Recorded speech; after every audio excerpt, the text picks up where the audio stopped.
My name is Olivannan. I am currently CEO of Emerald Publishers, a leading English publishing company in the country. I inherited this from my father, late M.D. Gopalakrishnan, in the year 1999. My father started Emerald Publishers in the year 1982. Prior to that, he was a regional manager of an English company, Blackie & Sons. He joined Blackie in the year 1972. Before that, he was working for University of Madras at the economics department as an agro-economic research officer. When he came to the publishing industry, in the span of 10 years, he has created a lot of waves in the industry.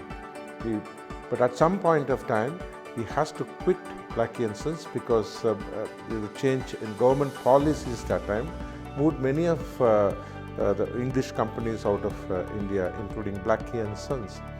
So my father started his own Emerald Publishers.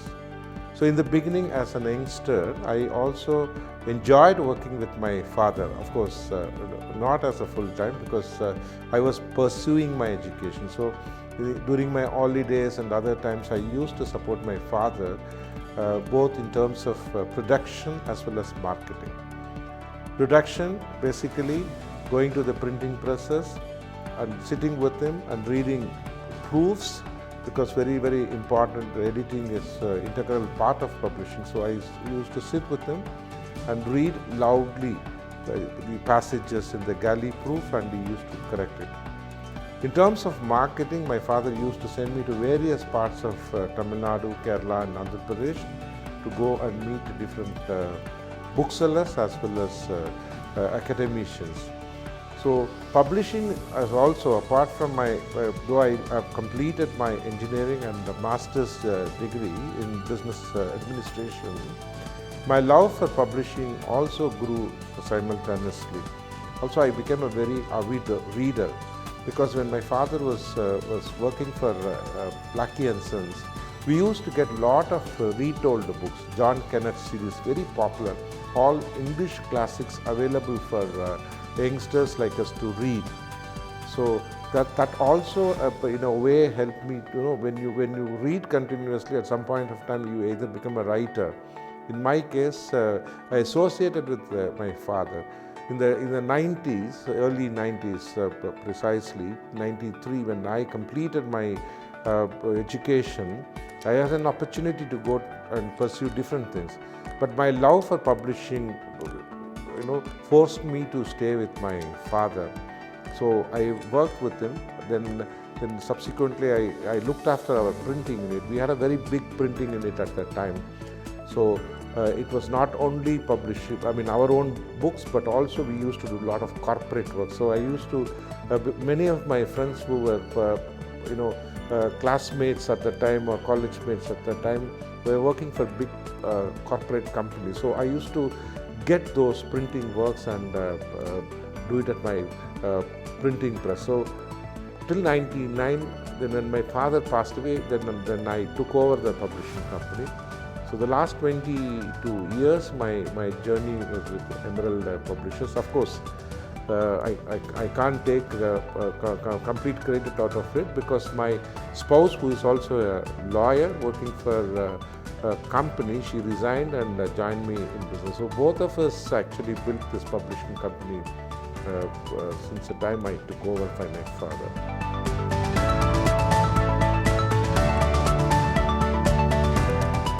Reading is an integral part of all of us.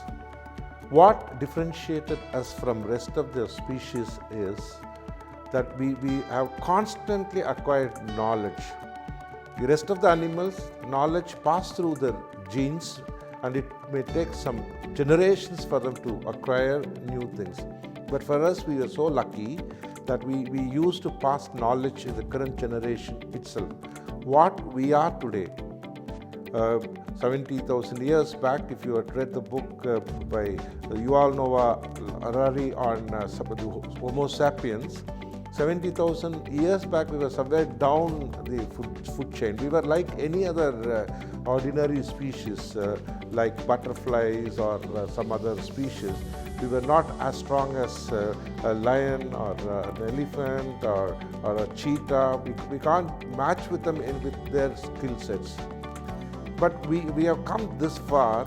It is because of our ability to work together in large numbers, and also we have passed on information.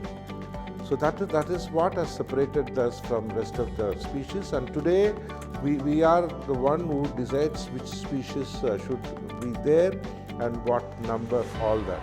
So knowledge seeking, whether we like it or not, we will be getting it. The question is, how do we get it? There were times when writing was not a part of the society, but it was the communication was only through oral. Many classics we have seen only pass through oral literature. But subsequently, when we started writing using so many media, the media has changed. People used clothes, people used pot clay, people used stones. So stone scriptures we see even today. Then later on switched to palm scripts. Then when paper was invented and printing machine came into existence, then printed books came for the last 300-400 years.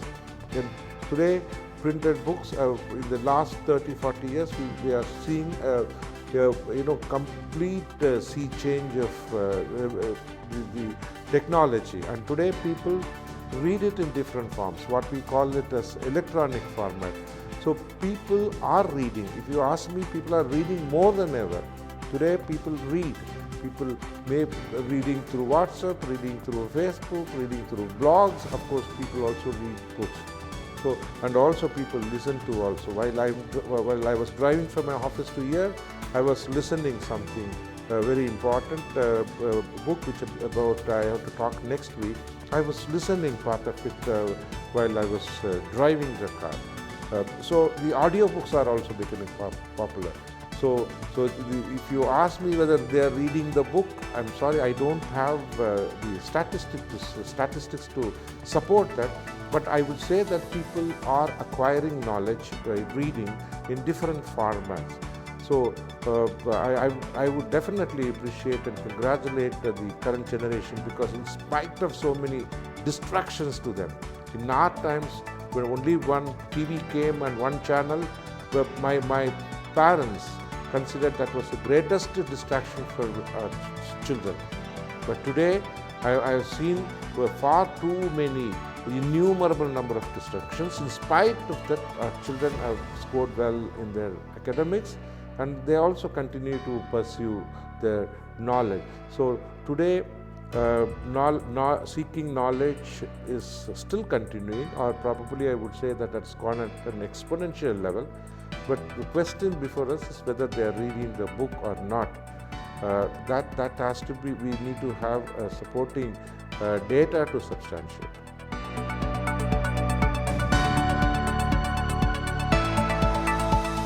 So reading is, as I said, is very, very important. So we have to ensure that reading is one thing, and we have to ensure that people also discuss about it. You read something and go on and move on to the next one. It doesn't help. So we need to create a movement, actually. Create a movement.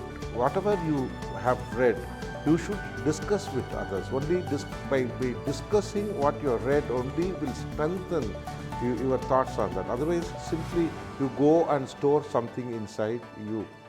So today I feel that it is the responsibility of all of us that we should create a movement where the youngsters that make it that as an habit to read something. Yes, they are reading. I'm not saying that we have to inculcate reading habit. They are reading, but we should also ensure that whatever that they have read is discussed with their group, because this is going to help them in different ways. One definitely, if I even while I was a student, I have got this methodology that whatever I read, very difficult to retain that. So the simplest way is I'll call somebody and teach them.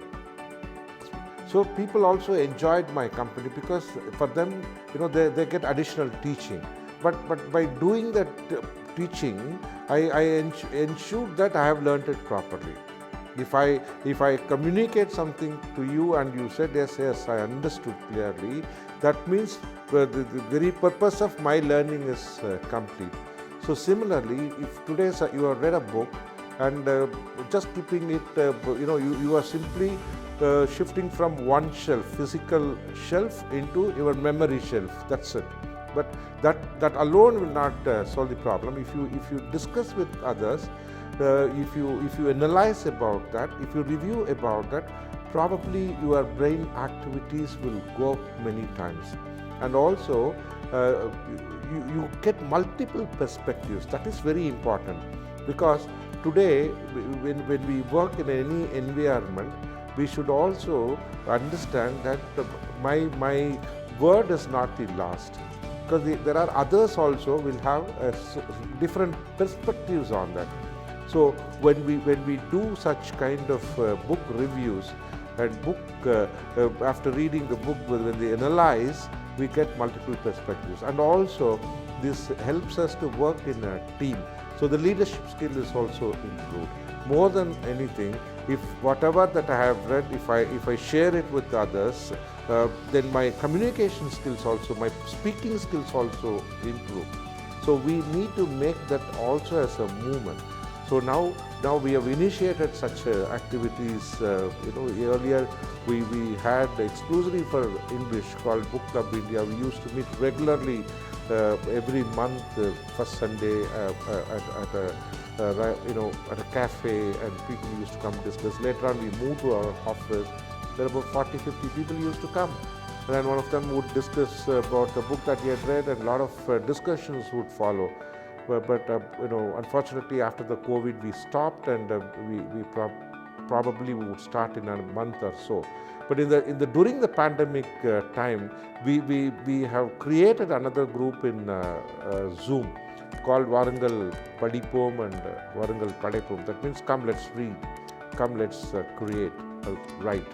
So this happens thrice a week, and I would very happy to say that both these groups put together have done close to 200 events very successfully, and more than 200 strong contingent of readers are part of this. And now many of them, they are either reviewing the book, or I know sometimes we also conduct competitions for them to write about the book that they have, the short story or something about which they have to write. So the competition also proved to be very successful. But the best part of it is many of them now turned out to be writers. That's the I would say the best outcome of this kind of effort. So of course, what we have been doing now is only at a micro level, but it has to reach out to the complete population. Then it has to be taken as a movement. So we are taking every effort and no stone unturned to make our ambitions true, that reading will become a movement, because we firmly believe that reading alone can create a knowledgeable society. Otherwise, you simply then it becomes a kind of plastic society. We can't come out with any new inventions. We can't produce anything new. We will only be following like all other animals. It will be a sheep mentality. So better we create a society. So that will be only beneficial for the future. So that's.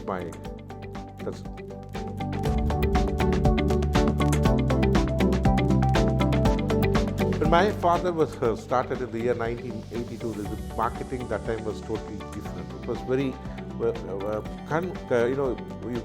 can't say conventional. In that time, it probably may be the modern one, where a publisher produces books, goes to from his warehouse, goes to the distributors, then booksellers, and people go and buy books at bookstores. But things are changing. I cannot operate at the same level what it was done earlier. So one thing that whether I'm a publisher or I'm in any industry, what is very, very important is every morning I should unlearn whatever that I have learned first. Then I should try and take it fresh, everything. On 31st March, what we do is we go to all the booksellers, take back all the books, and we start a fresh account. We settle everything and start first account, new account on 1st of April. This will give us what exactly the stock is. Similarly, every morning you just simply unlearn. It may be useful also, but still unlearn. Then learn new principles and new techniques. So some of them probably you may carry from the yesterday, because that may be even relevant today. So that would be vital for success of any organization. And printing, since the time my father took over, started his company, there was invention of new generation personal computers and all that. We're very happy to say that, of course, phototypesetting was there, but we were the first to use a personal computer to produce a book in early 80s. When a personal computer came, my father looked at those printers. The printing quality was very poor. Dot matrix printers are on. But when a letter quality printer came, my father thought, why not I print something on this and produce. I still remember that book, Expanding Universe, something, that title. So it was very apt for that moment. So it was very exciting. Once we were successful, then between 85 and 90, we brought out so many titles using a personal computer and a letter quality printer. By then, the term desktop publishing and all came little later part of 80s, but we were started using it. So probably when I observed all that in close quarters with my father, I thought that nothing is permanent here. We need to keep changing. So after the advent of internet and other things, we also adopted so many things so fast. So it facilitated. So an author would send things by email. In the early part of the century itself, we started working, even meeting the author. We used to tell him, you compose something and send us by email, attachment. Then we started working. And later on, when the advent of other technologies like today so many social media, Kindle reader, all that have come, we have also adapted ourselves to the changing technology. So coming back to the core point of marketing. Marketing today is solely dependent on not only the conventional, but also the integrating with the modern technologies.